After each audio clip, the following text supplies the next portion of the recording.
So we'll go ahead with, if you remember, हमने last lecture में we have seen what we have seen in the last lecture. We have quickly revised what is photoelectric effect. तो अभी वापस से वो revise करने की ज़रूरत नहीं है because we have seen quite in detail what is photoelectric effect, what are the observations from the photoelectric effect. क्या क्या observations से आपको याद है, और उस observations को हम लोगों ने in the form of characteristics लिखा था. First observation, if you remember, there is a certain minimum frequency below which no emission of photoelectrons takes place, और वो मिनिमम फ्रीक्वेंसी को नाम क्या दिया था हमने, थ्रेशोल्ड फ्रीक्वेंसी. तो ये जो ऑब्जर्वेशंस थे from the experiment on photoelectric effect, we have represented this observation in the form of characteristics, right. अब ये इंपॉर्टेंट क्यों है, why it is important for you to know all this, क्योंकि जो अगला टॉपिक है, अगला टॉपिक वही सारे कैरेक्टरिस्टिक्स को in the form of equation explain करेगा. इसलिए it is important that you remember the first characteristics that we saw was that कि एक मिनिमम फ्रीक्वेंसी है, उसके से कम अगर फ्रीक्वेंसी होगी तो there is no emission of photo electron, और उस मिनिमम फ्रीक्वेंसी को क्या बोलते हो आप, threshold frequency. Observation number 2, if you remember, do you remember, if the collector plate potential is kept at some positive potential and the frequency is kept constant, and frequency constant है but it should be greater than threshold frequency, so in that case if I vary intensity, how does the current change? Linearly. So relation of intensity and current was linear. पक्का, right? और जो तीसरा characteristics था, if you remember, याद है क्या? The emission of photoelectron from the surface of metal is an instantaneous process. जैसे ही photon metal surface पे इंसिडेंट होगा, instantaneously without no time lag there is emission of photoelectron. ये याद होगा तो आपको अगला टॉपिक समझेगा. तो आज का हमारा पहला टॉपिक है, as the name implies, Einstein's postulate of quantization of energy and photoelectric equation. तो ये जो फोटोइलेक्ट्रिक इफेक्ट था, हमने बेस्ड ऑन द ऑब्जर्वेशन हमने एक ग्राफ प्लॉट किए, और वो ग्राफ से हमने ये बताया कि why you can not apply wave theory on radiation when it is interacting with matter. मतलब जब रेडिएशन एक मेटल सरफेस पे, मतलब मैटर पे फॉल होगा, मतलब इंटरैक्ट होगा, तो you can not treat the radiation as wave, क्योंकि wave theory cannot explain this observed graph satisfactorily. अगर आपको याद है तो कल मैंने आपको फेलियर्स भी बताए थे वेव थ्योरी के, याद है क्या failures of wave theory? Number 1, according to wave theory the process of emission of photoelectron from the surface of metal is not an instantaneous process. The surface of the metal takes sufficient time to accumulate energy to free the electron. और सबसे बड़ा failure था according to the wave theory tells you कि जो kinetic energy of electron है, it is decided by intensity, and frequency has no role in determining the kinetic energy of the electron. लेकिन experimentally it is the other way around. Experimentally देखोगे तो frequency is the one which decides what is the energy of the emitted photo electron. पक्का पक्का. तो अगर वो सब पता होगा तो आपको समझेगा आज का जो टॉपिक है, आइंस्टाइन ने यही फोटो इलेक्ट्रिक इफेक्ट को एक्सप्लेन किया with the help of postulates and equation. तो देयर आर, पोस्टुलेट का मतलब क्या होता है, assumptions. So let us first see what were the assumptions of Einstein's quantization of energy. तो postulates, number 1, a radiation of frequency nu. For example, अगर मेरे पास एक सोर्स ऑफ रेडिएशन है, और उस सोर्स में से if you have a single frequency coming out, remember जब एक ही फ्रीक्वेंसी हो तो एक ही वेवलेंथ होता है. ऐसे सोर्सेज को तुम बोलते हो मोनोक्रोमैटिक. तो अगर मेरे पास एक मोनोक्रोमैटिक सोर्स ऑफ लाइट है which is emitting radiation at a frequency new, सबसे पहले कोई भी सोर्स ऑफ लाइट, कोई भी source of energy, radiation, it does not emit radiation continuously. It emits radiation in the form of small small packets, and each packet is called as quanta या फिर photon, and the energy of each photon is how much, h nu. तो पहला postulate, a radiation of frequency nu consists of a stream of discrete quanta. Any source of radiation with frequency nu, it consists of stream of discrete quanta. मतलब किसी भी source में से जो radiation आ रहा है, it is not continuous, it is in the form of small small packets, right? And the energy of each photon is h nu. तो कोई भी सोर्स में से you have discrete photons, discrete quantas, on each energy of each photon is h nu, बराबर। और ये जो Qantas है, जो फोटॉन्स है, जो पैकेट्स ऑफ एनर्जी है, दे travel with speed of light through space, through vacuum basically. So these photons move with speed of light through space. अभी हमारे लिए बोलना बहुत आसान है, इसमें क्या नया है, of course there is nothing new now, लेकिन दैट टाइम जब पहली बार ये थ्योरी पुट फॉरवर्ड हुआ, तब तक लोगों को लगता था कि light is basically a wave and wave is emitted continuously, not in the form of small packets of energy. तो आइंस्टाइन का पहला पोस्टुलेट है कि light is actually emitted in the form of packets. Each packet has energy of h nu. Number 2, अब ये जो packets है, ये जो छोटे छोटे पैकेट्स है, जब ये एक मेटल सरफेस पे इंसिडेंट होंगे तो इन फोटॉन्स का कोलिजन होगा, किसके साथ, इलेक्ट्रॉन्स। किसके इलेक्ट्रॉन, जो मेटल सरफेस में जो एटम्स है उनके इलेक्ट्रॉन्स के साथ। सो when radiation of frequency nu is incident on a photosensitive surface, जिसको हम लोग photoelectric effect के experimental setup में emitter plate बोलते हैं, वो that is photosensitive surface. So when radiation of frequency nu is incident on a photosensitive surface, there are collisions between photons and the electrons of the atoms of the emitter. Sure. तो देखो, सबसे पहले first thing मैंने जैसे आपको बताया, collision ये wave property है ही नहीं, it is a particle property. Collision particles में होता है, वेव का कोलिजन कभी नहीं होता। वेव का इंटरफेरेंस हो सकता है, where two waves combine to give you a new wave, लेकिन waves can not collide with each other. यहाँ पे आइंस्टाइन का जो second postulate is telling you that this energy packets, photons, they collide with the electrons of the atoms of the emitter. और जब ये collision होगा तो in that case photon will transfer its entire energy to the electron, entire complete energy without any time lag. So during such collisions, photons transfer their entire energy to the electrons without any time lag. Entire word ये important है because as I was giving you example, suppose एक surface से electron को free होने के लिए अगर 10 eV का energy चाहिए और अगर photon के पास 12 eV है, तो photon will give entire energy to the electron. ऐसा नहीं होगा कि वो बोलेगा कि हाँ तुझे 10 ईवी चाहिए तो 10 ईवी रख, 2 ईवी मैं रख लूंगा, ऐसा नहीं होता है। Photon when collides with electron, it transfers it entire energy. Now it depends on electron how to use it. Electron uses a part of it that is like 10 eV, जैसे मैं तुमको बताया example, it uses a part of it to liberate itself, to free itself from the surface of metal, और जो energy बच गया, it takes that energy in the form of kinetic energy. And where does the photon go? It disappears. तो अभी photon will disappear, इसका मतलब पता है, फोटो इलेक्ट्रिक इफेक्ट में energy is conserved, momentum is also conserved, but number of photons is not conserved, क्योंकि photon का collision होने के बाद फोटोन जस्ट डिसअपियर्स। गुड। तो ये जो एनर्जी किसने लिया, इलेक्ट्रॉन ने। किससे लिया, फोटोन से। तो it is used in 2 different ways. तो द एब्जॉर्ब्ड एनर्जी एच नू, अब इसके बाद से मैं 10 eV 12 eV ये सब बोलना बंद करने वाला हूँ। I will say energy of photon is H नू। सो दिस एनर्जी एच नू is used in 2 different ways. Number 1, it is used by electron to liberate itself, liberate मतलब फ्री करना itself from the metal surface. A part of the energy is used in liberating the electron from the surface. और इस energy को हम बोलते हैं, इसको क्या बोलते हैं, वर्क फंक्शन। क्या बोलते हैं? So the minimum energy required to free the electron, the minimum energy required to free the electron from a given surface is called as work function of the material of the surface. और ये जो work function है, it depends on the type of material. मतलब अगर आप copper use कर रहे हो तो उसका वर्क फंक्शन अलग होगा, अगर आप आयरन यूज कर रहे हो तो उसका अलग होगा। तो it is property of material of the surface.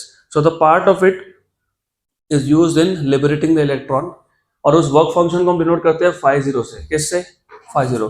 अब एक बात बताओ, H nu आया, उसमें से φ0 यूज हुआ टू फ्री, बराबर, और जो बचा हुआ वो किसके पास है, इलेक्ट्रॉन के पास, in the form of kinetic energy. तो tell me what is the equation of kinetic energy? H nu minus φ0। H nu आया, φ0 यूज हुआ, तो बचा कितना, H nu minus φ0। So the remaining part H nu minus φ0 appears as kinetic energy of the liberated electron. तो जो electron free हुआ उसका kinetic energy कितना है, H nu minus φ0। अब अगर इमेजिन, मैंने आपको एक चीज और बताई थी कि हर बार इलेक्ट्रॉन सरफेस से आता है, ऐसा नहीं होता है। Sometimes the electron comes from little inside the material, क्योंकि सरफेस पे उसका कोलिजन नहीं हो पाया तो वो अंदर गया, जहां कोलिजन होगा वहां पे इलेक्ट्रॉन फ्री होगा और वहां से बाहर आएगा। और मैंने आपको ये भी बताया था कि जब इलेक्ट्रॉन मटेरियल के अंदर से बाहर आता है तो it may lose some energy. तो लेट अस अज्यूम कि there is no loss of energy. अगर एनर्जी का लॉस नहीं है तो what is the maximum energy an electron can have? H2 minus phi 0. So this is also the maximum kinetic energy that electron can have. So if an electron does not lose any part of this energy in collision inside the surface and escapes with maximum possible kinetic energy. पक्का? अब ये जो तुमको मैंने बोला क्या आया, H2 energy के टर्म्स में कितना यूज हुआ, phi 0, कितना इलेक्ट्रॉन के पास गया, काइनेटिक एनर्जी, तो H2 equals to phi 0 plus kinetic energy. और अगर there is no loss of energy तो this kinetic energy is maximum, तो H2 equals to phi 0 plus ke max, right? तो ke max equal to H2 minus phi 0। तो ये आपका बन गया आइंस्टाइन्स फोटो इलेक्ट्रिक इक्वेशन का पहला फॉर्म। और ये पूरा चैप्टर सिर्फ 2 या 3 फॉर्मूला पे ही बेस्ड है, उसमें से ये एक है। अब इस इक्वेशन का हम अलग अलग फॉर्म में लिख सकते हैं। व्हाट इज काइनेटिक एनर्जी का फॉर्मूला बाय द वे? हाँ तो बस ठीक है, half M v max square equal to H2 minus phi 0। ये आ गया सेकेंड फॉर्म, राइट? अब थोड़ा सा तुमको इलेक्ट्रोस्टैटिक्स याद होना चाहिए। Electrostatics you should remember little bit. If you remember, चलो छोड़ो, नहीं याद तो कोई बात नहीं, बता देता हूँ। If I have a charge particle like electron at rest, उसको मैंने 2 प्लेट्स के बीच में रख दिया। एक प्लेट नेगेटिवली चार्ज है, एक प्लेट पॉजिटिवली चार्ज है, मतलब there is a potential difference. तो जब एक नेगेटिव प्लेट और एक पॉजिटिव प्लेट हो तो क्या होता है वहां पे, पोटेंशियल डिफरेंस। तो नाउ इमेजिन, अगर मैंने एक इलेक्ट्रॉन रेस्ट पे था और मैंने उसको 2 प्लेट्स के बीच में रख दिया, if I keep it between 2 plates, what will happen? What will happen? The electron will start moving towards the positive plate. the electron will start accelerating towards the positive plate, मतलब electron will gain kinetic energy। और ये kinetic energy क्यों मिला electron को? because of the work done by the potential difference on the electron। तो अपने आप तो kinetic energy आएगा नहीं, work is done on the electron because of potential difference। तो इलेक्ट्रोस्टैटिक्स अगर याद होगा आपको, work done on a charge in an external potential difference V is Q into E। electrostatics QV, work done on a charge in potential difference, electrostatic potential difference is Q into V। ये basic चीजें आपको याद होनी चाहिए। Even gravitation में same formula बनता है, gravitation में भी सेम बनता है। Work done on a mass in external potential, gravitational potential difference is mass into potential difference. वहां पे m इंटू डेल्टा वी लिखते हो, यहाँ पे q इंटू डेल्टा वी लिखते हो। तो what is work done? QV। लेकिन ये वर्क डन की वजह से इलेक्ट्रॉन स्टार्ट्स मूविंग, मतलब work done appears as kinetic energy. तो W इक्वल टू QV की जगह पे क्या लिखोगे? Half mv square equal to QV। पक्का? श्योर? लेकिन मैंने क्या बोला, there is no loss of energy, तो जो काइनेटिक एनर्जी वो क्या है? मैक्सिमम है। तो half m v max square equal to QV। लेकिन यहाँ पे Q कौन है? इलेक्ट्रॉन है, तो EV। लेकिन V कौन है? स्टॉपिंग पोटेंशियल है। तो क्या बन गया आपका? Half m v max square equal to EV0। अब बोलोगे स्टॉपिंग पोटेंशियल का क्या रोल आ गया? इसलिए थ्योरी अच्छे से याद होना चाहिए। हम लोगों ने स्टॉपिंग पोटेंशियल डिफाइन ही ऐसा किया था कि जो कलेक्टर प्लेट है उसका पोटेंशियल इतना होना चाहिए कि जो मैक्सिमम काइनेटिक एनर्जी का इलेक्ट्रॉन है वो भी नहीं पहुंचना चाहिए। मतलब half m v max square equal to EV, जो वो पोटेंशियल डिफरेंस है, that V corresponds to stopping potential, right? तो अगर ये याद होगा तो ke max equal to half m v max square equal to EV0। और अभी तुमने इक्वेशन देखी, ke max या फिर half m v max square की जगह पे क्या लिखेंगे हम? EV0। तो यहाँ पे लिख देंगे EV0। तो EV0 क्या आ गया? H2 minus phi 0। कुछ नहीं किया, सिर्फ काइनेटिक एनर्जी की जगह पे क्या लिखा? EV0 बराबर। What is V0? Stopping potential. तो ये जो 2 इक्वेशन थे, ये ke max equal to H2 minus phi 0 या फिर half M v max square equal to h nu minus phi zero, या फिर जो तीसरा इक्वेशन आया अब E V zero equals to h nu minus phi zero, ये तीनों के तीनों कौन है? Einstein's photoelectric equations. पक्का पक्का, गुड गुड। तो this three are Einstein's photoelectric equation. अब ये जो हमने कैरेक्टरिस्टिक्स देखे थे ना फोटोइलेक्ट्रिक इफेक्ट के, जो आज मैंने रिवाइज भी करवाया, तीन कैरेक्टरिस्टिक्स, तीन। एक मिनिमम फ्रीक्वेंसी है जिससे नीचे अगर फ्रीक्वेंसी हो तो इमिशन नहीं होता है। Number two, the variation of photoelectric current with intensity is linear. Number three, the process of emission of photoelectron is instantaneous. ये तीनों ही कैरेक्टरिस्टिक आप आइंस्टाइन के फोटो इलेक्ट्रिक इक्वेशन से भी प्रूव कर सकते हो कि सच में ऐसा होता है। मतलब theory is matching with experiment and that theory matching with experiment, मतलब with the help of equations. तो क्योंकि अगर आइंस्टाइन ने कुछ थ्योरी दिया है तो उसके थ्योरी से जो इक्वेशन मिले हैं तुमको, those equations should be able to verify the experimentally observed graphs. तो एक्सपेरिमेंटल ऑब्जर्व ग्राफ में 3 पॉइंट इंपॉर्टेंट थे, 3 कैरेक्टरिस्टिक, वो तीनों प्रूव करना चाहिए। तो एक एक करके देखते हैं। पहला, if the frequency of incident radiation is decreased, you remember kinetic energy किस पे डिपेंड करता है? फ्रीक्वेंसी। तो अगर मैं फ्रीक्वेंसी डिक्रीज कर रहा हूँ तो काइनेटिक एनर्जी क्या होना चाहिए? और मैं फ्रीक्वेंसी कम करते गया, सडन मतलब एक स्टेज ऐसा आएगा जहां पे frequency will be equal to threshold.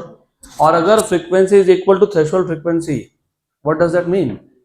कि फोटोन के पास सिर्फ उतना एनर्जी है which is required to free the electron. अगर इलेक्ट्रॉन को फ्री होने के लिए 10 eV चाहिए था, तो फोटोन के पास कितना है? 10 eV। तो what is the kinetic energy of electron? 0। तो if the frequency of incident radiation is decreased, then kinetic energy of the emitted electrons also decreases, and for a particular frequency nu equal to nu 0, which is called a threshold frequency, kinetic energy of the electron becomes 0. electron free तो हुआ लेकिन it does not have any kinetic energy. good. तो kinetic energy equal to क्या था h nu minus phi 0, ऐसा था ना। और जब nu की वैल्यू nu 0 हो गई तो kinetic energy की वैल्यू क्या हो गई? 0, क्योंकि at that frequency photon has energy enough to liberate the electron, it does not have extra energy. तो at nu equal to nu 0 kinetic energy is 0। तो लेफ्ट हैंड साइड में जो kinetic energy था वो क्या लिख दिया मैंने? 0। तो इक्वल टू क्या आ गया? h nu 0 minus phi 0। तो यहाँ से h nu 0 क्या मिल जाएगा आपको? phi 0। तो जो वर्क फंक्शन हम लोग बोल रहे थे phi 0, उसका फॉर्मूला क्या बन जाएगा? h nu 0। क्या बन जाएगा? h nu 0। तो ये आ गया work function in terms of Planck's constant and threshold frequency. ये जो h है इसको प्लैंक्स कांस्टेंट बोलते हैं, बराबर। फ्रॉम इक्वेशन 1 and 4, अभी इक्वेशन 1 तुमको याद है क्या? नहीं। K max equals to h nu minus phi 0। तो अभी K max equal to h nu minus phi 0 क्या बन गया? h nu 0। और h क्या आ गया? कॉमन। तो what is kinetic energy maximum? h into nu minus, अरे phi 0 कहाँ से? phi 0 की जगह पे क्या लिखा तुमने? h nu 0। What was the equation? K max equal to h nu minus phi 0। लेकिन तुमने phi 0 को क्या लिखा? h nu 0। तो इक्वेशन क्या बन गया? के मैक्स मतलब half M v max equal to h nu minus h क्या आ गया? तो इक्वेशन क्या बन गया? Half M v max equal to h nu minus nu 0। पक्का पक्का, श्योर। अब मैंने तुमको अभी बताया कि ये जो आइंस्टाइन का फोटोइलेक्ट्रिक इक्वेशन है, ये तीनों कैरेक्टरिस्टिक्स को सैटिस्फैक्टरीली एक्सप्लेन करता है। तो कैसे करता है वो भी देख लो। Look at this equation very carefully. अब ये ध्यान रखना, ये इक्वेशन अच्छे से ध्यान रखना। तो देखो ऐसा है, from this equation we can say that अगर फ्रीक्वेंसी थ्रेशोल्ड फ्रीक्वेंसी से ज्यादा है, इमिशन होगा? यस और नो? यस, क्योंकि फ्रीक्वेंसी थ्रेशोल्ड से ज्यादा था तो इमिशन तो हुआ, साथ में इलेक्ट्रॉन के पास कुछ एनर्जी बचेगा। यस, पक्का। और इलेक्ट्रॉन बचेगा, इलेक्ट्रॉन के एनर्जी बचेगा तो जो काइनेटिक एनर्जी वो पॉजिटिव आएगा। पॉजिटिव आएगा और इलेक्ट्रॉन का स्पीड भी पॉजिटिव आएगा ना। तो लुक एट दिस इक्वेशन। पहला condition, if nu is greater than nu 0, do you see right hand side is becoming positive? क्योंकि नू माइनस नू जीरो है, तो नू ग्रेटर देन नू जीरो, तो ये साइड क्या हो गया, positive. If nu is greater than nu zero, photo electrons are emitted with some velocity because right hand side is greater than zero. Positive मतलब greater than zero, मतलब electron emit तो हुआ ही, साथ में क्या हुआ, कुछ काइनेटिक एनर्जी है, मतलब there is some velocity with the electrons. अगर nu equal to nu zero हुआ तो जीरो, मतलब right hand side is zero. इसका मतलब क्या होता है कि इलेक्ट्रॉन इमिट तो हुआ but kinetic energy is zero. So photo electron is emitted with zero kinetic energy, मतलब zero velocity. So if nu equal to nu zero, photoelectrons are just emitted with zero velocity. Now if nu is less than nu zero, emission होगा क्या, नहीं, वो तुमको पता है, लेकिन equation से कैसे समझाओगे. if nu is less than nu zero, right hand side क्या बन गया, नेगेटिव. नेगेटिव मतलब लेस देन जीरो. कभी सुना है काइनेटिक एनर्जी नेगेटिव हुआ, होता ही नहीं है. पोटेंशियल एनर्जी नेगेटिव हो सकता है, टोटल नेगेटिव हो सकता है, काइनेटिक कभी नेगेटिव होता ही नहीं है, क्योंकि हाफ एम वी स्क्वायर में m can never be negative, और अगर स्पीड नेगेटिव है भी तो उसका स्क्वायर है वो. तो nu less than nu zero अगर केस ले रहे हो तो it means that the right hand side is becoming negative, which means कि kinetic energy is negative, which is not possible. So if nu is less than nu zero, the emission of photo electrons is not possible, क्योंकि ये kinetic energy बन गया negative, और हमको already पता है kinetic energy can never be negative. तो अगर काइनेटिक एनर्जी की वैल्यू नेगेटिव आ रही है, मतलब इमिशन हुआ ही नहीं है. पक्का पक्का, गुड, श्योर.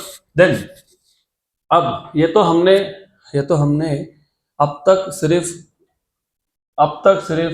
ये बताया कि काइनेटिक एनर्जी फ्रीक्वेंसी पर डिपेंड करता है. ये तो पहला ही कैरेक्टरिस्टिक्स हुआ कि kinetic energy of the photo electron is decided by the frequency. बाकी भी देखने पड़ेंगे. अकॉर्डिंग टू क्वांटम थ्योरी, ये भी मैं पहले बता चुका हूँ, अकॉर्डिंग टू क्लासिकल थ्योरी मतलब वेव थ्योरी के हिसाब से इंटेंसिटी बढ़ाने का मतलब क्या होता है,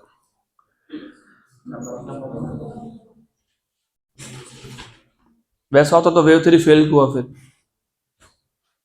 according to wave theory, that is the classical theory, intensity बढ़ाना मतलब एनर्जी बढ़ाना. लेकिन according to modern theory, that is quantum theory, increasing intensity means number of photons बढ़ना. तो according to quantum theory, a more intense beam contains more number of photons. This implies a greater number of collision, क्योंकि अगर तुम intensity बढ़ाते हो तो number of photons ज़्यादा emit हो रहा है पर सेकेंड, और वो मेटल सरफेस पे भी ज़्यादा जा रहा है, तो ज़्यादा कोलिजन हो रहा है. किसका कोलिजन, फोटॉन्स का और इलेक्ट्रॉन्स का, तो ज़्यादा इलेक्ट्रॉन इमिट होंगे. तो more intense, this implies that a greater number of collision between photons and electrons, which means a greater number of photo electrons, implies that photo electric current must also increase. तो देखा ही ना हमने, intensity बढ़ाया तो current बढ़ा था कि नहीं लीनियरली, पक्का. तो according to Einstein postulate, increasing the intensity means increasing number of photons, which means more collisions of photon with electrons, which implies more photoelectrons, and which implies more will be the photoelectric current, which was experimentally already verified. Then third point, from the photoelectric equation we see that the work function phi 0 for a given surface is constant. Given surface मतलब for a given material, क्योंकि work function का formula क्या बना था, H mu zero. क्या बना था, और ये nu zero for a given material क्या होता है, कांस्टेंट. सो थ्रेशोल्ड फ्रीक्वेंसी ये किसी भी एक मटेरियल के लिए क्या होता है, कांस्टेंट होता है. क्या होता है, constant. So from the photoelectric equation we see that the work function phi 0 for a given surface is constant, and hence kinetic energy of photoelectron increases with increase in frequency. बराबर. तो work function देखो, अभी इसका मतलब जिनको अभी भी नहीं समझा बता देता. What is the formula of kinetic energy from photoelectric equation, h nu minus phi zero. इसका मतलब क्या हुआ कि अगर फाई जीरो कॉन्स्टेंट है, तो राइट हैंड साइड पे जो दो टर्म थे, h nu minus phi zero, imagine, just imagine, h nu की वैल्यू 12 EV है, और फाई जीरो की वैल्यू 10 EV है. बराबर, करेक्ट करेक्ट. तो how much is the kinetic energy, 2. Phi zero तो मटेरियल पे डिपेंड करता है, हमने मटेरियल चेंज किया क्या, नहीं, तो वो कांस्टेंट है क्या, हाँ. लेकिन अगर मैं अभी फोटोन का फ्रीक्वेंसी बढ़ा देता हूँ, फोटोन का फ्रीक्वेंसी बढ़ा दिया मतलब नो की वैल्यू बढ़ा दी, तो एच नो और फाई जीरो में से कौन बढ़ा, एच नो. मान लो 13 हो गया, लेकिन फाई जीरो अभी भी कितना है, 10. तो काइनेटिक एनर्जी कितना हो गया 3। अब मैंने नू को और बढ़ा दिया, काइनेटिक एनर्जी और बढ़ा, क्योंकि वर्क फंक्शन क्या है कांस्टेंट। पक्का? तो क्योंकि work function for a given surface constant है, इसका मतलब अगर मैं फ्रीक्वेंसी बढ़ाऊंगा तो काइनेटिक एनर्जी बढ़ना चाहिए, और काइनेटिक एनर्जी बढ़ेगा तो स्टॉपिंग पोटेंशियल भी बढ़ना चाहिए। वो तो हमने ग्राफ ऑलरेडी देखा था क्या? फ्रीक्वेंसी के साथ स्टॉपिंग पोटेंशियल बढ़ता है, तो वो भी तो वेरीफाई हो गया ना। From the photoelectric equation we see that the work function phi0 for a given surface is constant and hence the kinetic energy of photoelectron increases with increase in frequency। Kinetic energy frequency के साथ increase हो रही है, हमको कौन बताता है? ये बताता है हमको स्टॉपिंग पोटेंशियल, क्योंकि ज्यादा काइनेटिक एनर्जी का इलेक्ट्रॉन होगा तो स्टॉपिंग पोटेंशियल भी ज्यादा होगा। गुड। तो ये जो इक्वेशन था, इसमें अगर phi0 की वैल्यू कांस्टेंट कर दी जाए, क्योंकि वो कांस्टेंट होता है because it depends on the material. एक बार तुमने एक्सपेरिमेंटल सेटअप बना दिया, तुम बार बार इमीटर प्लेट चेंज नहीं करते हो, मतलब ये कांस्टेंट हो गया। But what you can change is frequency. It is a simple thing. तुम एक लैम्प लोगे which can emit maybe different wavelength, मतलब different frequency, and you can just change the frequency. तो तुम फ्रीक्वेंसी चेंज कर रहे हो तो काइनेटिक एनर्जी चेंज हो रहा है, फ्रीक्वेंसी बड़ा हो गया तो काइनेटिक एनर्जी बढ़ेगा, काइनेटिक एनर्जी बढ़ेगा तो स्टॉपिंग पोटेंशियल बढ़ेगा, और वो तो ग्राफ से पता है ही ऑलरेडी हमको। Good. Then next point is ये, आपको मैंने बताया था ना तीनों कैरेक्टरिस्टिक्स प्रूव करेंगे हम। What are the third characteristics? Instantaneous process. तो emission of photoelectron is a result of collision between photons and electrons. As soon as the radiation is incident on the photosensitive surface, such collisions occur। तो जैसे ही photon आया, immediately collision हुआ और photon ने अपना energy transfer किया और वहां से इलेक्ट्रॉन फ्री हुआ, मतलब वहां से फोटो इलेक्ट्रॉन इमिट हुआ और तुमको सर्किट में क्या मिला? फोटो इलेक्ट्रिक करंट, है ना। And photo electrons are emitted instantaneously. पक्का? तो all the characteristics we have explained based on Einstein's postulate of quantization of energy and photoelectric equation।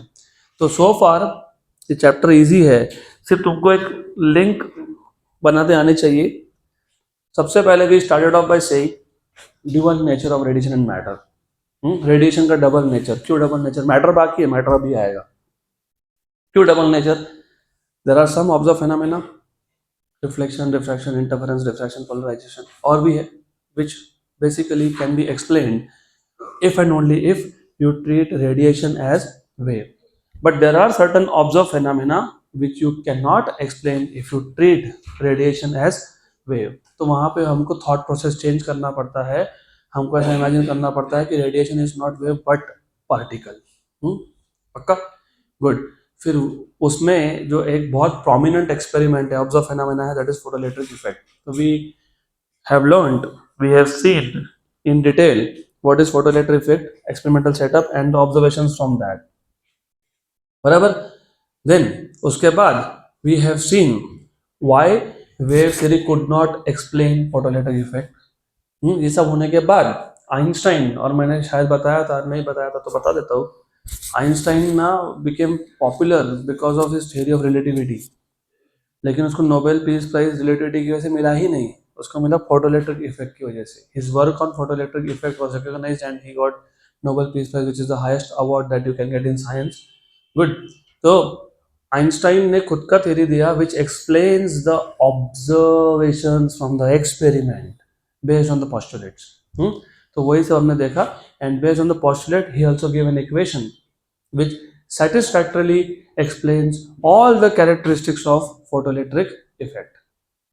पक्का पक्का? गुड। तो जस्ट समरी, ये जो टॉपिक है wave particle duality of electromagnetic radiation, ये सिर्फ समरी है जो तुमको मैंने अभी बताया, वही सब समराइज करेगा कि हम लोग फाइनली ऐसा क्यों कंक्लूड करते हैं कि electromagnetic radiation has duality, it has wave nature and particle nature. तो सबसे पहले from observations of experiment on photoelectric effect we see that in interaction with matter, मतलब जब photons किस पे आए? मटेरियल पे आए, मेटल पे। मटेरियल, मेटल क्या है? मैटर। और photons मतलब radiation. So in interaction of radiation with matter, light मतलब radiation behaves as if it is made up of particles called as photons। इस पे बहुत ज़्यादा डेप्थ में तुमको अगर थ्योरी करना है तो इट्स वेरी ओपन टॉपिक. अभी तो हम ऊपर ऊपर से सिर्फ देख रहे हैं. It's very detail. तो in interaction of radiation with matter, radiation behaves like particle. In interaction of radiation with radiation, it behaves like wave. But in interaction of radiation with matter, it behaves like a particle. Good. और ये जो particles है मतलब photons है, particles है. अब particle है तो पार्टिकल का एनर्जी होता है, पार्टिकल का मोमेंटम होता है ना मोमेंटम, मास इनटू वेलोसिटी. तो इसका भी मोमेंटम होना चाहिए, इसका भी एनर्जी होना चाहिए. तो each photon has energy of h nu and has a momentum of h nu by c. वो देखेंगे आगे हम लोग. Then all the photons of a particular frequency have same values of energy and momentum. तो दिख भी रहा है हमको, एनर्जी किस पे डिपेंड करता है, नो पे. तो अगर मेरे पास 1000 फोटॉन्स है ऑफ द सेम फ्रीक्वेंसी तो सबका एनर्जी भी क्या है, सेम. और सबका मोमेंटम क्या है, सेम. तो all the photons of a particular frequency have the same values of energy and momentum. Then of course photons are electrically neutral and hence they cannot be deflected by electric and magnetic fields. अगर मैं electrons लूँ, charge particles, उसको अगर मैं electric field में से पास करूँ, you know what is electric field, to plates, one is positive and the other is negative. And if I pass this electrons, पहले तो इलेक्ट्रॉन सीधा जा रहा था, लेकिन जैसे वो इलेक्ट्रिक फील्ड में एंटर करेगा it will be attracted towards the positive plate, तो उसका डिफ्लेक्शन होगा, it will change its path. बराबर. लेकिन फोटोन को अगर मैंने इलेक्ट्रिक फील्ड से पास कर दिया तो it is not deflected because they are not charge particles. तो photons are particles but they are not charge particles. तो in photon particle collision, interaction of radiation with matter, photon particle radiation matter, total energy and momentum is conserved. अभी बताया था मैंने, energy is कॉन्जर्व्ड क्योंकि photon का energy किसके पास transfer हो गया, electron. Total energy is conserved, momentum is also conserved. लेकिन फोटोन कोलिजन करने के बाद कहाँ गया, डिसअपियर्स, गायब हो गया. तो what is not conserved, number of photons.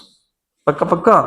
तो we don't know what happens to the photon because photon is just energy, energy is gone, transferred to the electron. Then ये सारे 4 पॉइंट्स, 5 पॉइंट्स, जो भी number of points है वो तुमको बता रहे हैं कि in interaction of radiation with matter, light मतलब radiation behaves like particle.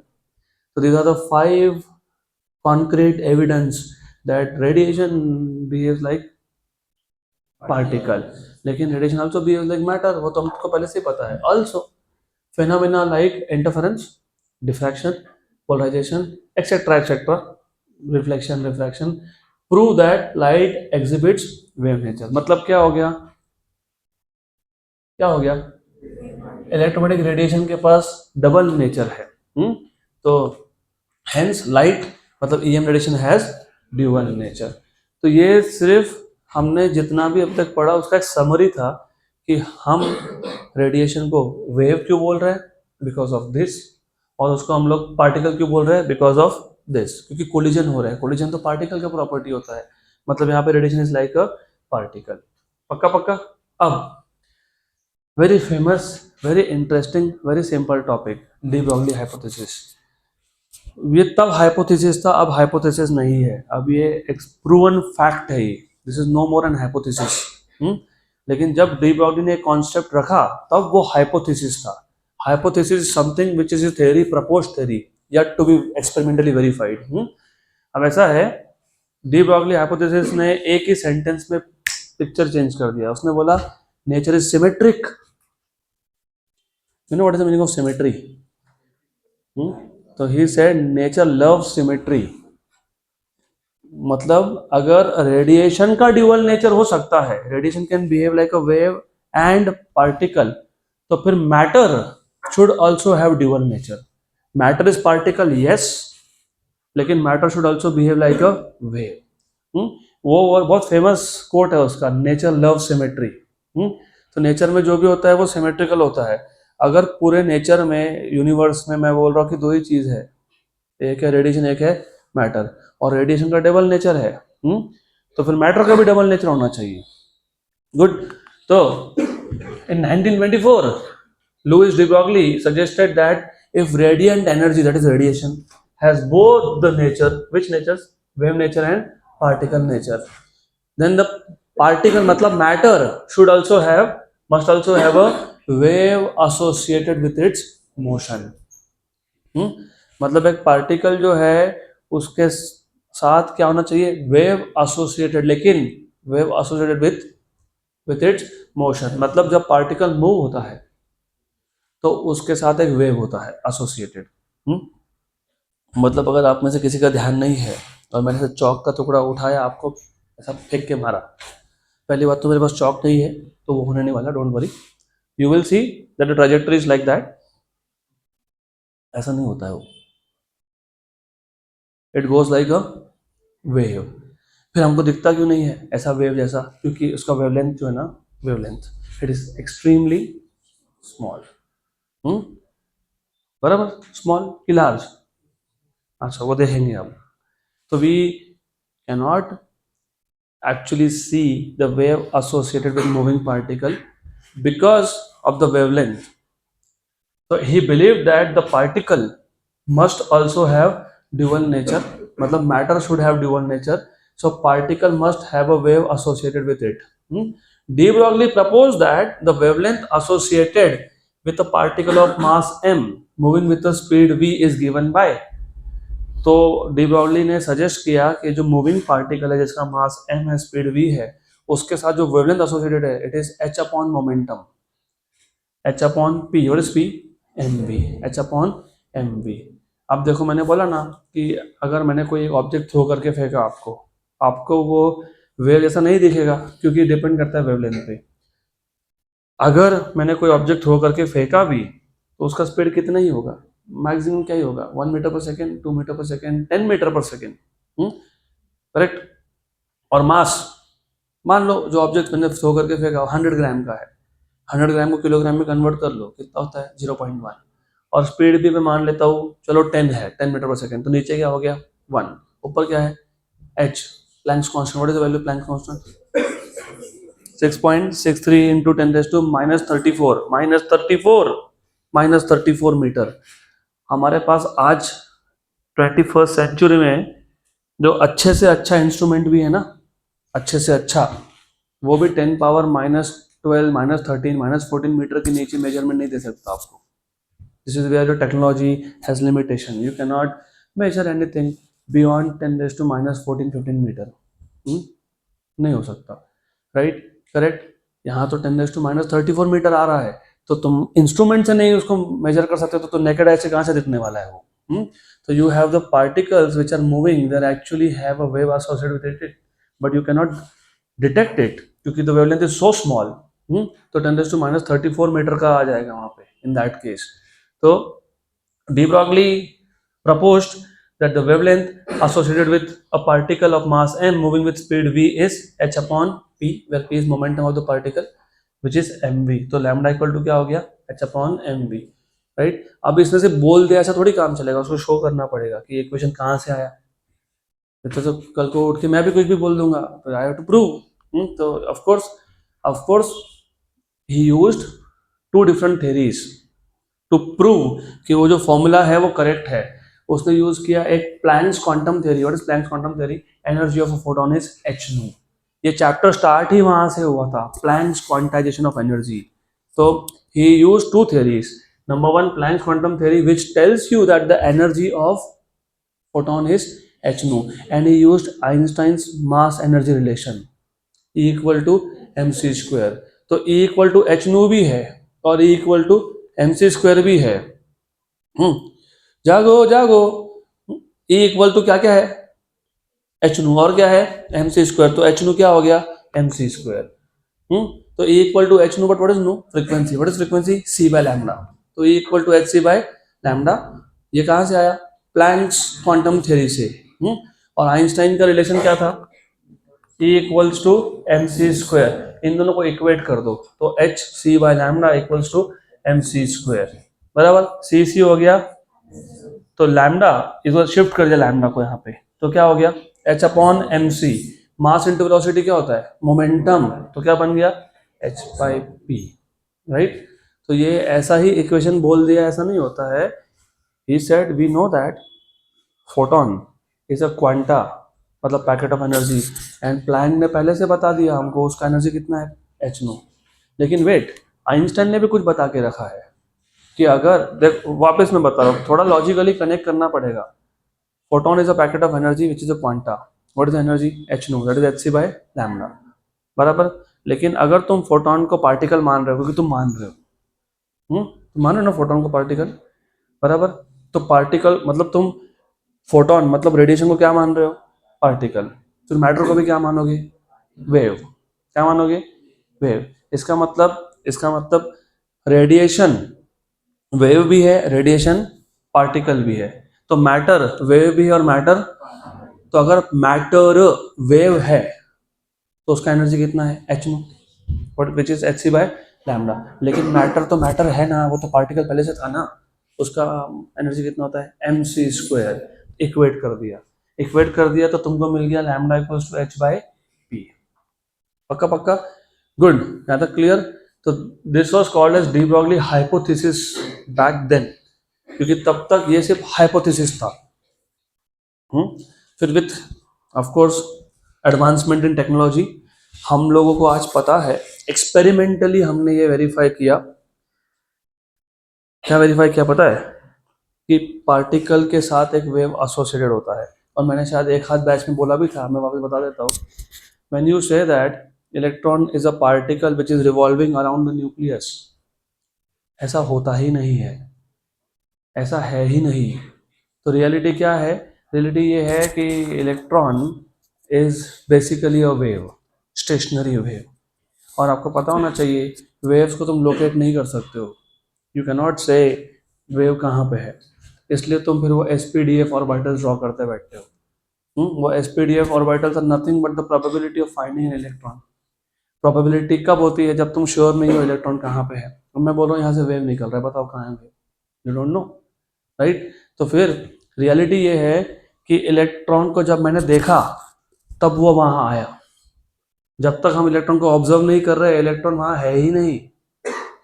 Very quantum level पे things are so interesting, mind blowing. हम बोलते हैं कि इलेक्ट्रॉन पार्टिकल है विच इज इन ऑर्बिट, वो जब तुमने ऑब्जर्व किया तब वो वहां आ गया, अपीयर हो गया। इसलिए क्वांटम मैकेनिक्स में there is a famous quote, the system gets disturb right when you start observing it. बराबर।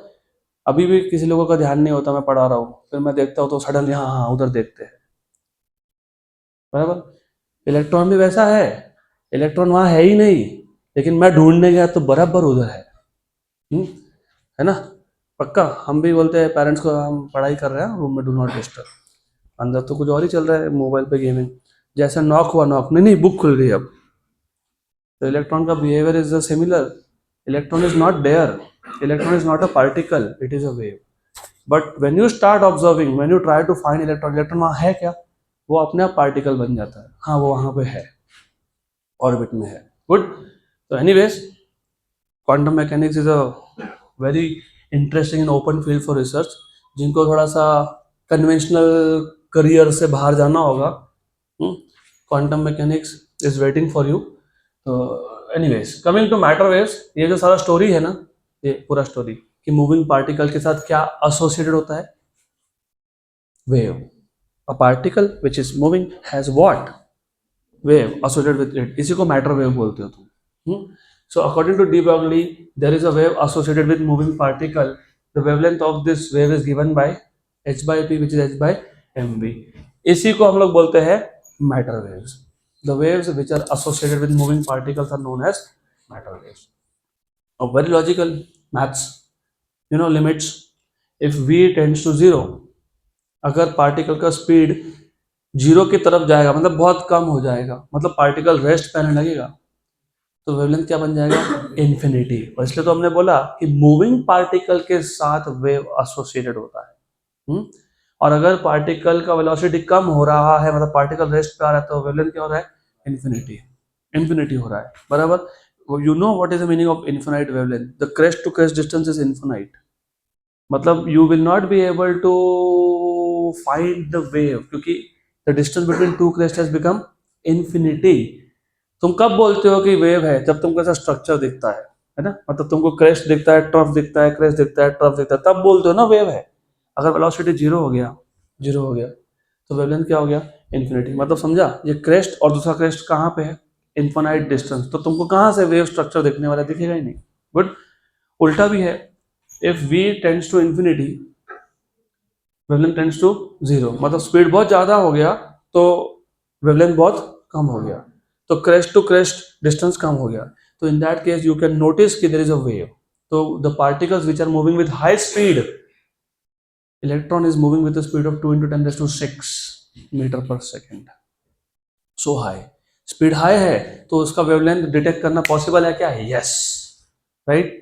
हम, तुम, मैं, ये ऑब्जेक्ट, ये रिमोट, ये रेस्ट पे है ना, yes. What is the wavelength, infinity. So will you be ever able to detect wavelength, no, good. So for a particle of mass m moving with velocity v, the kinetic energy is, अच्छा एक बात बताओ, what is kinetic energy of a particle, half M we square. मैं इस kinetic energy को ई नाम देता हूँ, ई, तो ई क्या आ गया, हाफ एम वी स्क्वायर, तो वी स्क्वायर क्या बन गया, E equal to half M we square. मैं जानबूझ के लिख नहीं रहा, because you have to learn to do this in your head. E equal to half M we square, two को शिफ्ट कर दो, टू ई, एम को शिफ्ट कर दो, तो two E by m equal to v square, तो what is V, under root of, पक्का, श्योर। तो E K is kinetic energy half M we square, तो what is V, under root of 2 E K by M. और ये v जब मैं यहाँ substitute करूंगा, क्योंकि मुझे बेसिकली वेवलेंथ फाइंड करना है ऑफ द पार्टिकल, तो ये v यहाँ सब्स्टिट्यूट कर दो, तो यू सब्स्टिट्यूट v हियर, तो h बाई एम, और जो v था वो क्या था, under root of 2 E K by M, तो सब्स्टिट्यूट कर दिया, गुड। इसको अंदर लेके गए तो क्या हो जाएगा, स्क्वायर, क्या हो जाएगा, स्क्वायर, क्या हो जाएगा, स्क्वायर, ऊपर एक एम, नीचे एम का स्क्वायर, एक एम कैंसिल, तो क्या बन गया, h upon under root of 2m E के। अब ये फॉर्मूला कब यूज करना, डी ब्रॉगली वेवलेंथ लैम्डा, इसके 4 से 5 फॉर्मूला बनेंगे, 4 से 5। एक है h अपॉन पी, वो कब यूज करोगे, जब आपको मोमेंटम पता हो डायरेक्टली। लेकिन अगर मोमेंटम नहीं पता, मास और वेलोसिटी पता है, तो मोमेंटम को क्या लिखोगे, एम वी, तो h अपॉन एम वी। कभी कभी ना आपको मोमेंटम दिया होता है, ना आपको मास तो दिया होगा, या तो बोला होगा इलेक्ट्रॉन है, प्रोटॉन है, व्हाटएवर इट इज, वेलोसिटी दिया नहीं लेकिन एनर्जी दिया है, तो क्या यूज करोगे, ये यूज करोगे, तो h upon under root of 2m E. जब तुमको एनर्जी दिया हो तो कभी कभी एनर्जी भी नहीं देते, वो बोलते हैं कि जो चार्ज पार्टिकल है ना, उसको हमने एक्सेलरेट किया through a potential difference of v volt. Charge particle को हमने क्या किया, accelerate through a potential difference of v volt. अभी मैंने बताया था, अभी आज बताया, अगर मेरे पास एक इलेक्ट्रॉन रेस्ट पे है, उसको अगर मैं एक पोटेंशियल डिफरेंस में रख देता हूँ, इट स्टार्ट्स मूविंग, मतलब it starts gaining kinetic energy, और उस पर क्या हुआ, वर्क हुआ, वही वर्क किस में अपीयर हुआ, काइनेटिक एनर्जी, और वही वर्क क्या है, Q इंटू वी, क्या है, तो ये जो E लिखा है तुमने, ये E खुद क्या है, QV, क्या ये QV। So for a charged particle of charge Q accelerated from rest through a potential difference V, the work done is QV, and this work is kinetic energy। तो E के की जगह पे क्या लिखेंगे, तो क्या आ जाएगा, E के जगह पे क्यों लिखोगे, तो h upon under root of 2m QV। ये कब यूज करोगे, जब तुमको पोटेंशियल डिफरेंस बताया होगा। ये कब यूज करोगे, जब तुमको डायरेक्टली पार्टिकल का एनर्जी दिया होगा, पक्का, श्योर। तो tell me what is the wavelength, what is the wavelength of a neutron accelerated through a potential difference of 100 volt. Neutron पे चार्ज होता ही नहीं है, वो एक्सेलरेट होगा ही नहीं,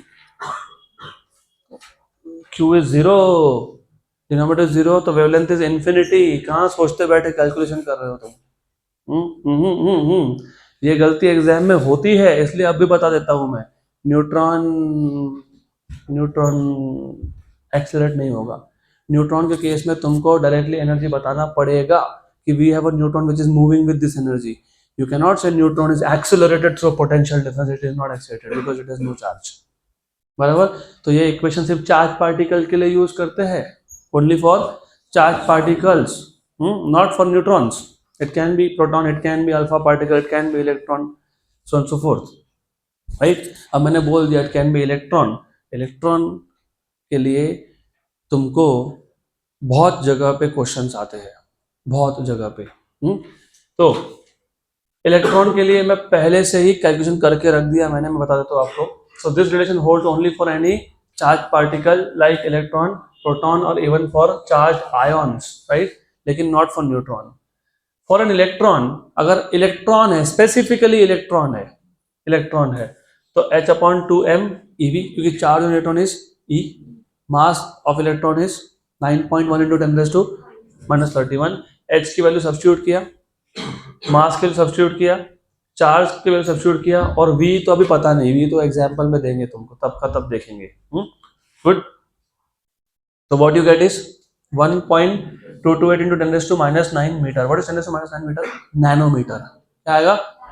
तो 1.228 इंटू 10⁻⁹ मतलब 1.228 nanometre upon root V upon example. अब बताओ what is the wavelength of an electron excited through a potential difference of 100 volt.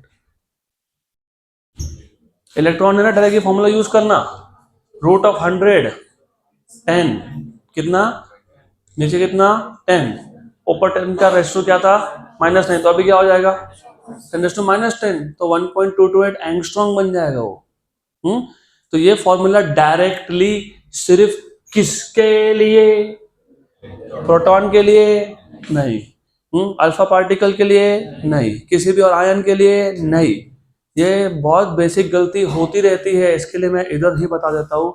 और एक गलती होती है, ये 1.228 इंटू 10 क्या है, और नीचे क्या है रूट वी, तो ये क्या है नैनोमीटर.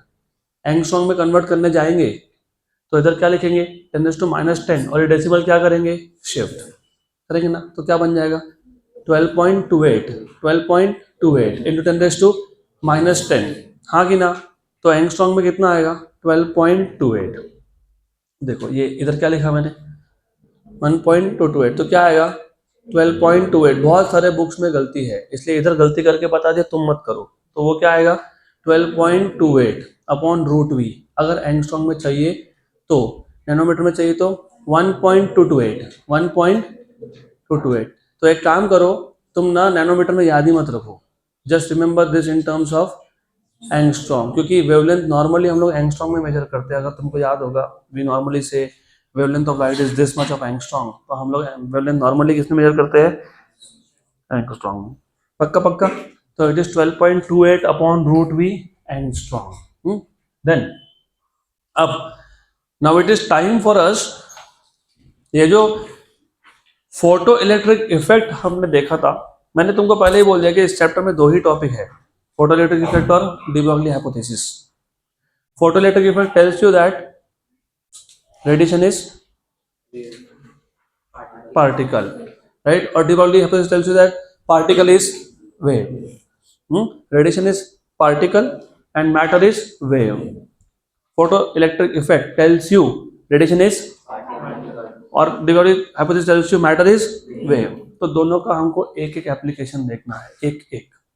ये जो फोटो सेल है, नाम है ये फोटो सेल, मतलब ये फोटो इलेक्ट्रिक इफेक्ट का एप्लीकेशन है, राइट. फोटो इलेक्ट्रिक इफेक्ट याद है आपको? उसमें क्या होता है, एक इवैक्यूएटेड ग्लास ट्यूब होता है, एक्सपेरिमेंटल सेटअप, एक इमिटर प्लेट होता है, एक कलेक्टर प्लेट होता है. इमिटर और कलेक्टर प्लेट को तुम एक पोटेंशियल डिफरेंस लगाते हो, याद है ना. तो वही है फोटो सेल, सिर्फ इसका थोड़ा सा स्ट्रक्चर चेंज किया to make it compact. Experimental setup हमको हमारे एक्सपेरिमेंटल वेरिफिकेशन के लिए चाहिए होता है, लैब के अंदर हम लोग उसको यूज करते हैं टू वेरीफाई, राइट. लेकिन एक बार वेरीफाई हो गया, उस पर बेस्ड जो हम लोग डिवाइस बनाते हैं वो कमर्शियल यूज होता है.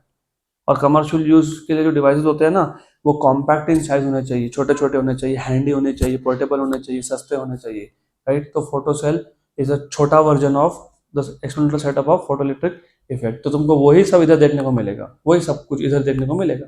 देखो मिलता है कि नहीं. पहली बात, photo cell is a device that makes use of photo electric effect and converts light into electrical energy. Light का कन्वर्जन आपको इलेक्ट्रिकल एनर्जी में करना है, मतलब फोटोन एक सरफेस पे इंसिडेंट होगा, फोटो इलेक्ट्रिक इफेक्ट की वजह से फोटो इलेक्ट्रॉन्स इमिट होंगे, वो फोटो इलेक्ट्रॉन्स कलेक्ट होंगे और वहां से क्या मिलेगा, करंट। क्या मिलेगा, और ये करंट हम यूज करने वाले हैं। तो it is also a type of transducer. You know what is a transducer?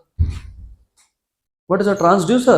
It is a device which converts one form of energy to another. Hmm? Right? तो इवन जो सोलर सेल तुम use करते हो, it is a transducer. It converts light into voltage, electrical energy. बराबर? Sure sure. तो photo cell is a device which converts light into electrical energy, मतलब it converts photon into current. then देखो, ये उसका simple सा setup है। मैं तुमको बोला था ना, ये फोटो सेल और ये फोटो इलेक्ट्रिक इफेक्ट का एक्सपेरिमेंटल सेटअप दोनों सेम चीज है। वहां पे एक इमिटर प्लेट था, यहाँ पे भी एक इमिटर प्लेट है जिसको कैथोड बोलते हो। मैंने पूछा था which one is negative, cathode की anode. People did not answer me. Cathode, cathode is negative, जहां से इलेक्ट्रॉन इमिट होते हैं। और वहां पे एक प्लेट था, प्लेट, कलेक्टर प्लेट। वो प्लेट था, राइट। यहाँ पे एक सिंगल वायर है, वायर है। और बाय द वे वहां पे इमिटर भी एक प्लेट था। यहाँ पे इमिटर एक सेमी सिलेंड्रिकल शेप है, सेमी सिलेंड्रिकल। कर्वेचर दिया है, बताता हूँ क्यों। और एनोड प्लेट नहीं है, एनोड प्लेट नहीं है। कलेक्टर यहाँ पे प्लेट नहीं है, यहाँ पे एनोड मतलब कलेक्टर क्या है, वायर है। नोट्स दो, नोट्स। अब ऐसा क्यों करते हैं, थोड़ा सा science with little bit of logic is magic. You see, what I want is, I want to convert photons into electric current ना। ऑफ कोर्स इलेक्ट्रिक करंट के लिए I want to collect as many electrons as I can. जितने ज़्यादा electrons उतना ज़्यादा current. अगर मैं ऐसा प्लेट रख दूँ, फोटोन आया, इलेक्ट्रॉन इमिट हुआ, लेकिन जो इलेक्ट्रॉन्स रहेंगे ना, जो इमिट हो रहे हैं, वो हर पॉइंट से इमिट हो रहे हैं फिर। तो बेसिकली ये जो इलेक्ट्रॉन्स है, दे आर नॉट फोकस्ड। तो मैंने क्या किया, इसको कर्वेचर दे दिया। आपको पता है ये कर्वेचर मतलब ये सिलेंड्रिकल शेप। और यू नो, अगर मैंने सिलेंडर के एक्सिस पे वायर लगा दिया विच इज एनोड, आपको पता है ये कॉनकेव मिरर जैसे हो गया। अच्छा एक बात बताओ, कॉनकेव मिरर में if the light is coming from infinity, where are the rays being concentrated, focus. तो पूरे मिरर में से कहीं से भी लाइट रिफ्लेक्ट हो कहाँ जाता है, तो बस हमने वही किया, हमने इसको कॉनकेव कर्वेचर दे दिया। इलेक्ट्रॉन कहीं से भी इमिट होगा, वो पता है कहाँ जाएगा, फोकस। फोकस यहाँ पे एक्सिस है, क्योंकि ये सिलेंडर है। तो हमने जो एनोड है, जो कलेक्टर वायर है, उसको सीधे लगा दिया एक्सिस पे। मतलब इलेक्ट्रॉन कहीं से भी इमिट हुआ, किसी भी पॉइंट से इमिट हुआ इस सरफेस के, वो कहाँ जाने वाला है।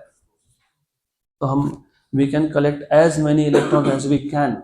तो जितना ज़्यादा इलेक्ट्रॉन होगा उतना ज़्यादा करंट मिलेगा आपको। तो यहाँ पे anode which is collector plate और cathode which is emitter plate, both are not the plates. One is semi cylinder और the other is a wire. तो it consist of a semi cylindrical photosensitive metal plate, emitter plate which is called as cathode, and a wire loop collector called as anode. पक्का। फिर of course हम लोग ये cathode और anode, इसके बीच में क्या लगाते थे, पोटेंशियल डिफरेंस। यहाँ भी लगा के रखा हुआ है। तो the electrodes are connected to an external circuit having a high tension battery and micrometer. Micrometer क्या काम करेगा, करंट मेजर करेगा। गुड। तो when light of suitable frequency मतलब थ्रेशोल्ड वेवलेंथ से ज्यादा वेवलेंथ होना चाहिए। तो when light of suitable frequency falls on the cathode, photoelectrons are emitted। तो यहाँ से photoelectrons emit हुए तो वो कहाँ पे जाएंगे, एनोड।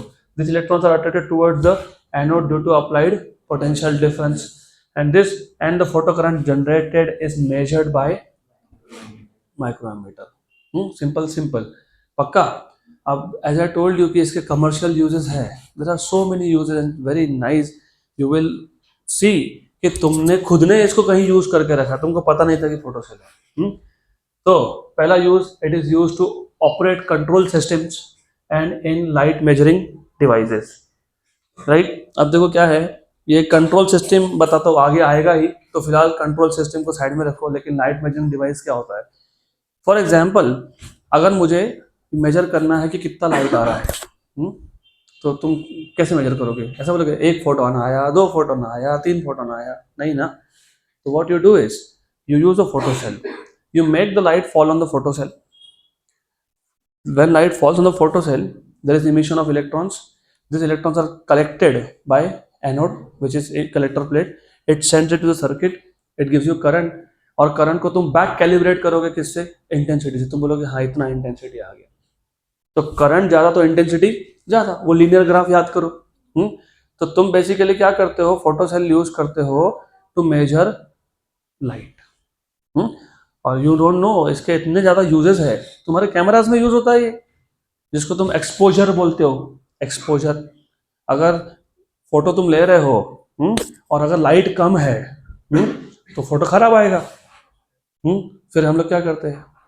एक्सपोजर बढ़ाते हैं। या फिर हम लोग क्या करते हैं, याद है अभी अभी मोबाइल फोन पे सेटिंग आ गया नाइट मोड। तो अब हम लोग मैन्युअली नहीं करते, हम बोल देते हैं नाइट मोड। कैमरा को बता दिया कि भैया रात हो गई, अब तुम्हारा एक्सपोजर बढ़ा दो। अब वो कैमरा को कैसे समझेगा कि एक्सपोजर बढ़ा कि नहीं बढ़ा? तो it collects this electrons emitted due to photons, और एक पर्टिकुलर लेवल ऑफ करंट आ गया ना तो ही वो फोटो निकालेगा, नहीं तो निकालेगा ही नहीं वो। तो इसलिए उसको बोला है it is use to operate control systems. तो you can actually use it. और एक आगे यूज आएगा, बता ही देता हूँ, बोल ही रहे तो आज से कुछ साल पहले, कुछ साल मतलब maybe you are not born, 2000 2002 3 4 5 की बात है ये। हमारे यहाँ पे इस सिटी में इमेंस शॉर्टेज ऑफ इलेक्ट्रिसिटी, और वेस्टेज तो बहुत था। घर में इलेक्ट्रिसिटी आता नहीं, लेकिन स्ट्रीट लाइट तुम देखोगे तो दोपहर के 2 बजे भी चालू मिलता था, क्योंकि everything was manually controlled. Someone has to come and shut the lights off. ठीक, विथ एडवांसमेंट ऑफ टेक्नोलॉजी अभी वो सोलर, हमारे यहाँ पे जो स्ट्रीट लाइटिंग है ना लगभग सब सोलर हो गया। तो solar cell is kind of a photo cell. तो वहाँ पे हमने फोटो सेल लगा दिया। जैसे ही सुबह के 6, सवा 6, 6:30, 7 हुए, depending on which season you are into. If you are into summer, 5:30 बजे भी good amount of light is there. तो गुड अमाउंट ऑफ लाइट है तो good amount of light fall भी हो रहा है। Good amount of light fall हो तो good amount of electron emit भी हो रहा है। तो गुड अमाउंट ऑफ इलेक्ट्रॉन यहाँ भी जा रहे हैं, तो गुड अमाउंट ऑफ करंट मिल रहा है। और उसमें सेटिंग होता है कि इतना करंट मिल गया ना तुमको, टर्न इट ऑफ। तो वो स्विच जैसा काम करता है। तो अभी इसकी वजह से automatically street lights are turned off. तो जैसे जैसे रोशनी बढ़ती है वैसे वैसे फोटोन ज़्यादा आते हैं, वैसे वैसे करंट बढ़ता है। और उसके अंदर एक सेटिंग होता है जो ऑटोमेटिकली इंस्ट्रक्ट करता है कि you have sufficient amount of current, मतलब you have sufficient amount of light, turn off the lights. तो यहाँ पे पावर सेविंग भी हुआ फिर। गुड। तो वो आगे आएगा। मैंने ये बता दिया तुमको, it is used to measure intensity of light in photographic cameras. Then it can also be used to switch on or switch off the street lights. Good. और शाम में भी वैसा होता है। शाम में जैसे जैसे अंधेरा होता है तो photons falling on it are less in number now. तो करंट की वैल्यू जैसे एक स्पेसिफिक वैल्यू से कम हुई तो वो ऑटोमेटिकली स्विच ऑन भी करता है लाइट को। तो ये जो मैनुअल काम था ये सब बंद हो गया। It automatically switch on and switch off. Then it is used in burglar alarm system. पता है how many of you have seen that? मैं भूल जाता हूँ, वो धूम 2 था 3 था, मुझे नहीं पता। उसका अगला वर्जन आया वो भी नहीं पता मेरे को। वो जिसमें ऋतिक रोशन चोरी करने जाता है, फिर मस्त गॉगल पहनता है, फिर उसको ऐसा लाइट दिखती है, फिर वो उस लाइट से बच के जाता है ना। There was like kind of this light, laser जैसा फोकस्ड बीम, राइट। पता है हो क्या रहा था? एक साइड पे था इंफ्रारेड रेडिएशन का सोर्स, दीवार के एक साइड पे। दूसरे साइड पे था ये कौन? फोटोसेल। जब तक उस फोटोसेल पे लाइट इंसिडेंट हो रहा है तब तक फोटो इलेक्ट्रॉन्स इमिट हो रहे हैं। और फोटो इलेक्ट्रॉन इमिट हो रहे हैं तो कहाँ जा रहे हैं? एनोड के पास। और एनोड कहाँ भेज रहा है? सर्किट में। सर्किट में कौन है? एमीटर। तो करंट आ रहा है, बराबर? पक्का पक्का, श्योर। जैसा ही बीच में ऑब्जेक्ट आया, चोर आया, चोर, तो लाइट गया क्या? नहीं। लाइट गया? नहीं। फोटो इलेक्ट्रॉन इमिट हुए? नहीं। एनोड के पास कुछ गया? नहीं। करंट आया? नहीं। Current suddenly turn off, right. तो वो अलार्म बजा देता है, उसको बोलते हैं बर्गलर अलार्म। तो वहां भी फोटो सेल यूज होता है। सिर्फ वहां नहीं, बहुत जगह पे यूज होता है। मैं I was involve in one of the projects वो पुणे में ना हम लोगों को, मतलब वो ऐसा यू कैन से कि एक एक्सपेरिमेंटल प्रोजेक्ट था. We had to measure the traffic. अब वो क्यों करना, वो भी इंटरेस्टिंग चीज़ है. बड़े सिटीज़ में, हमारे यहाँ तो अनफॉर्चुनेटली सिग्नल्स है लेकिन चलते नहीं है. हम्म, चलते भी है तो फिर you don't have a timers. लेकिन बड़े सिटीज़ में ना सिग्नल के ऊपर टाइमर भी होता है कि इस डायरेक्शन में जो ट्रैफिक जा रहा है वो कितने टाइम के लिए ओपन होने वाला है. 100 सेकेंड्स, 60 सेकेंड्स, 120 सेकेंड्स. अब how do they decide, this is very interesting. इसमें भी बहुत ज़्यादा साइंस है. हाउ डू दे डिसाइड कि मुझे सुबह 8 से 9 ईस्ट से वेस्ट जाने वाला ट्रैफिक खोलना है. Right, of course you have to logically think.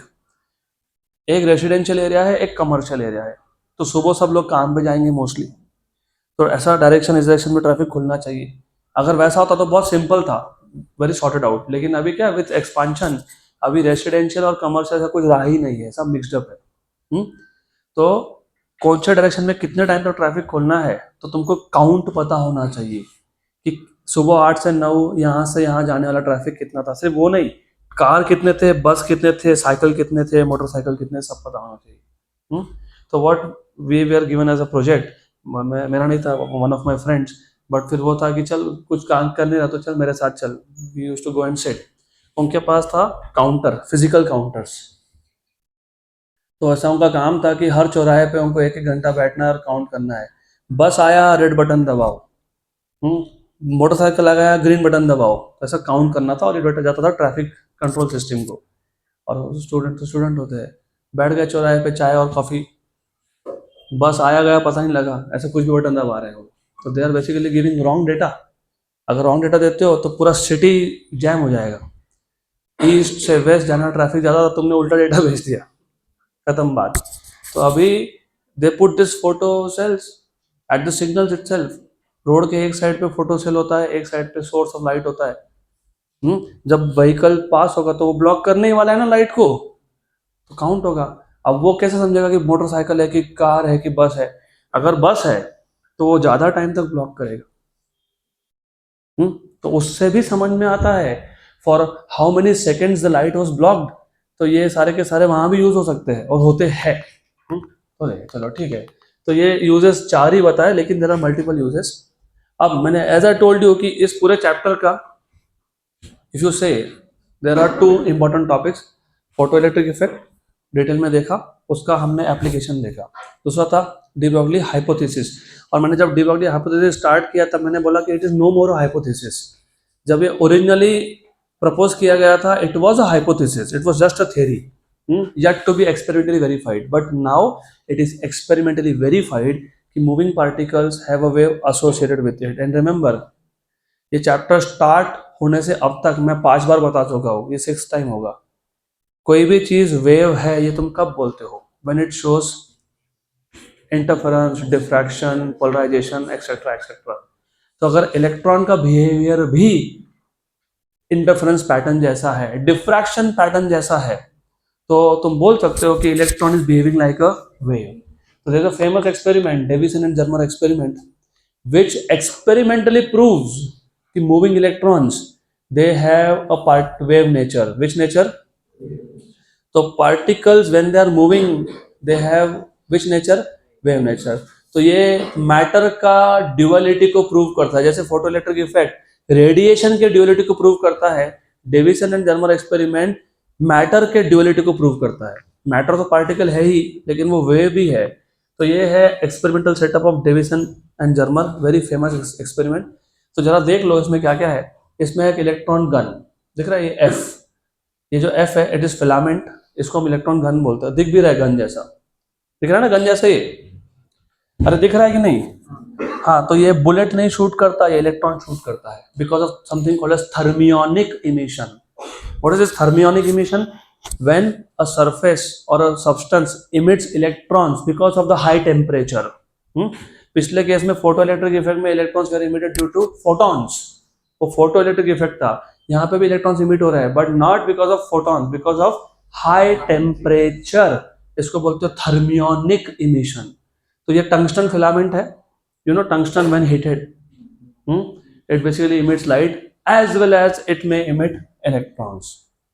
तो यहाँ पे अगर मैंने इस फिलामेंट में से वेरी लार्ज करंट पास कर दिया तो क्या होगा, I स्क्वायर आर होगा. What is I square are?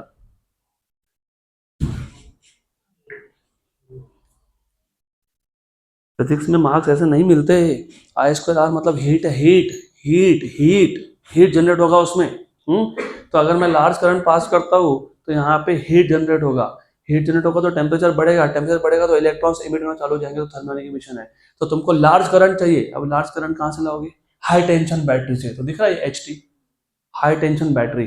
So this is a battery which can give high voltages so that you have a large current through the filament. उसके बाद ये जो इलेक्ट्रॉन्स इमिट हो रहे हैं, हमको इन इलेक्ट्रॉन्स का स्पीड बढ़ाना है, मतलब इनको एक्सेलरेट करना है. क्या करना है? एक्सेलरेट करना है. तो एक्सेलरेट करने के लिए हमने लगा दिया एनोड. क्या लगा दिया? Anode is positive, remember. तो this is cathode filament and this is anode. Anode is positive. Electrons क्या होंगे? अट्रैक्ट होंगे. अट्रैक्ट होंगे मतलब क्या होंगे? एक्सेलरेट होंगे. क्या होंगे? और साथ में ये एनोड का नाम क्या है? Collimating. What is the meaning of कॉलीमेट?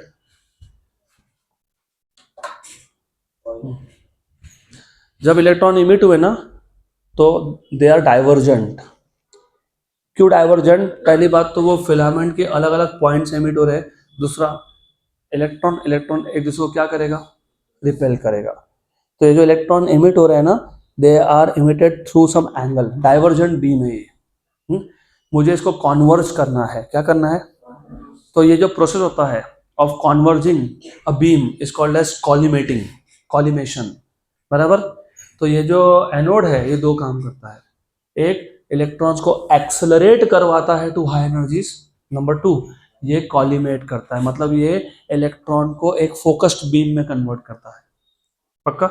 वो इंपॉर्टेंट है. You have to bring all the electrons into a narrow beam, high energy beam. तो एनोड के दो काम है, acceleration as well as collimation. इसलिए क्या बोला है इसको? Collimating anode. उसके बाद ये निकेल क्रिस्टल है. निकेल क्रिस्टल तुमको दिख रहा है? ये डॉटेड लाइन दिख रही है? ये डॉटेड लाइन पता है क्या है? इलेक्ट्रॉन बीम है. वो कहाँ जाके हिट किया? निकेल क्रिस्टल पे.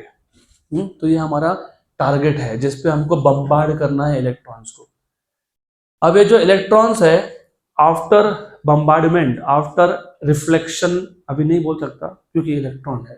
मैंने अभी तक शो नहीं किया कि वो इलेक्ट्रॉन लाइट मतलब वेव जैसा बिहेव करता है. तो मैं बोलूँगा स्कैटरिंग के बाद, क्योंकि पार्टिकल का स्कैटरिंग तो हो सकता है ना. हाँ. तो after scattering from the target they may go into different directions. तो यहाँ पे हमने ना, इफ यू लुक, हमने एक डिटेक्टर लगा के रखा है. दिख रहा है? अभी बोलोगे डिटेक्टर तो गैल्वेनोमीटर है. गैल्वेनोमीटर डिटेक्टर ही तो होता है. इलेक्ट्रॉन का तुमको दिखने वाले है क्या? लाइट दिखेगा, इलेक्ट्रॉन दिखेगा क्या? तो इलेक्ट्रॉन काउंट कैसे करोगे? उस इलेक्ट्रॉन को कलेक्ट करोगे और वो इलेक्ट्रॉन तुमको क्या देगा? करंट. क्या देगा? और करंट कौन मेजर करता है? हाँ, तो गैल्वेनोमीटर जो डिटेक्टर हियर. हर चीज देखी नहीं जाती, कुछ कुछ चीजें मेजर भी होती है. तो you have to remember, we cannot see electrons, hence we cannot use a microscope, telescope to look at the electrons. You have to put something which measures electron, मतलब measures current, गैल्वेनोमीटर. और ये movable detector है. जो galvanometer है ना, ये movable है, मतलब तुम इसको ऐसा इस स्केल पे घुमा सकते हो. अब ऐसा क्यों घुमाना बताता हूँ. राइट. तो ओवरऑल आपको एक्सपेरिमेंटल सेटअप समझ में आया क्या? You have a electron gun which emits electron due to thermionic emission. This is connected to a high tension battery. Then you have a collimating anode जो accelerate करेगा और collimate करेगा. You have a nickel crystal which is a target in this case. You have a movable detector in the form of a galvanometer. This is diagram. Then you have construction one by one. It consists of electron gun. It is a device which produces electrons from a tungsten filament due to temperature, high temperature, also known as thermionic emission. Then electrons from the gun are excited by applying a suitable potential to the anode. Anode is also used as collimator. Then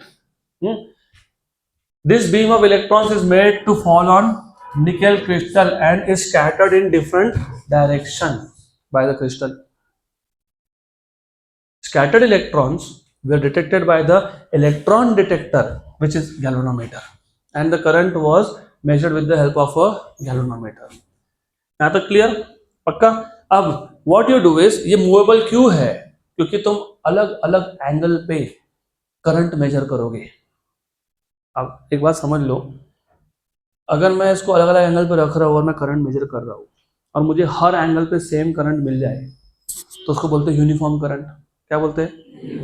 right, uniform current मतलब uniform intensity, मतलब हर जगह पे same number of electrons आ रहे हैं, हाँ कि ना? और अगर मैं अलग अलग एंगल पे मेजर कर रहा हूँ, मुझे करंट सेम नहीं मिल रहा, तो वो क्या हो गया? Non uniform. द इंटेंसिटी मतलब current of scattered electron were measured at different angles by moving the detector on the circular scale. Most important thing, the intensity was not found uniform at all the angles. बराबर? अब बहुत interesting चीज होने वाली है। It was seen that the intensity was maximum at an angle of 50 degree. तो जब मैंने 50 डिग्री एंगल पे डिटेक्टर लगाया और जब मैंने फिलामेंट में और एनोड में 50 वोल्ट का पोटेंशियल, 54 वोल्ट का पोटेंशियल डिफरेंस लगाया है। देखो यहाँ भी दो वेरिएबल है, एक तो एंगल और एक पोटेंशियल डिफरेंस। तो for a potential difference of 54 volt at an angle of 50, the intensity was found to be maximum. तो मैक्सिमम करंट यहाँ पे है। कितने एंगल पे है? 50 डिग्रीज पे। At for what voltage? अब हम वोल्टेज कांस्टेंट रख देंगे, अब हम सिर्फ एंगल चेंज करेंगे। You remember diffraction? Diffraction pattern याद है? हाँ, तो डिफ्रैक्शन में सेंटर पे मैक्सिमम लाइट आता है, जिसको तुम सेंट्रल मैक्सिमम बोलते हो या तो फिर प्रिंसिपल मैक्सिमम बोलते हो। याद है क्या? जिनका नहीं हुआ वो चैप्टर कोई बात नहीं, वो हो जाएगा, लेकिन you need to remember diffraction pattern में ऐसा होता है कि सेंटर ऑफ द स्क्रीन पे मैक्सिमम ब्राइटनेस होता है, मैक्सिमम लाइट, और उसके बाजू में, और क्योंकि सेंटर पे मैक्सिमम लाइट है तो उसको सेंट्रल मैक्सिमम बोलते हैं और उसको प्रिंसिपल मैक्सिमम भी बोलते हैं। और उस सेंट्रल ब्राइट स्पॉट के आजू बाजू में लाइट होता ही नहीं है, डार्क पॉइंट्स होते हैं। फिर उसके वापस आजू बाजू में you have light but less light, secondary maxima, first order secondary maxima, right, थोड़ा फेंट हो गया। फिर वापस से क्या होता है? डार्क पॉइंट्स होते हैं। फिर क्या होता है? और भी फेंट होता है। फिर क्या होता है? डार्क होता है। फिर क्या होता है? और फेंट होता है। मतलब तुमको मैक्सिमम लाइट मिला, फिर नो लाइट मिला, फिर लाइट मिला, कम मिला, फिर नहीं मिला, फिर मिला, कम मिला। लेकिन ये डिफ्रैक्शन है। डिफ्रैक्शन किसका प्रॉपर्टी था? Diffraction is which property? Wave की पार्टिकल? वेव। इलेक्ट्रॉन कौन है यहाँ? इलेक्ट्रॉन पार्टिकल है, हाँ कि ना? अब देखो हुआ क्या, 50 डिग्री पे तुमको क्या मिला? Maximum current. अब मैंने 50 डिग्री से थोड़ा एंगल कम किया और थोड़ा ज्यादा किया, मान लो 49 किया और 51 किया, नो करंट, करंट है ही नहीं। और फिर मैंने थोड़ा सा एंगल और कम किया, 48, 52, वापस current, but this time the current is less compare to the 50 degree वाला, राइट। फिर मैंने एंगल वापस चेंज किया, अगेन नो करंट, फिर वापस चेंज किया, current but even small current. तो do you see a resemblance, similarity between the diffraction pattern and the scattering of electron? Good. So it was seen that at angles less than 50 and greater than 50, the intensity went on decreasing. मतलब electron क्या show कर रहा है? Diffraction. लेकिन diffraction तो wave property है ना, इसका मतलब electron being matter also has wave nature. तो this observation is similar to diffraction pattern of waves. पक्का पक्का? Sure sure. Hence we can say that electrons are behaving like waves. Thus it shows that matter has dual nature. और हम लोग फिर यहाँ पे wavelength calculate कर सकते हैं, किसका? इलेक्ट्रॉन्स का। What is the voltage that we apply? 54। और करेक्शन याद है तुमको? 1.228 नैनोमीटर, लेकिन 12.28 एंगस्ट्रॉम, बराबर। तो ये नैनोमीटर नहीं आएगा, ये क्या आएगा? एंगस्ट्रॉम। डन। तो दैट इज द, और बाय द वे ये हमारी जो वैल्यू है ये थ्योरेटिकल वैल्यू है। कितना है? कितना है? 0.167, राइट। और एक्सपेरिमेंटल वैल्यू कितना है पता है? 0.165। Very close, very very close. तो experimentally verified. What did you verify? Matter also has dual nature. पक्का? तो एंड ऑफ दिस चैप्टर।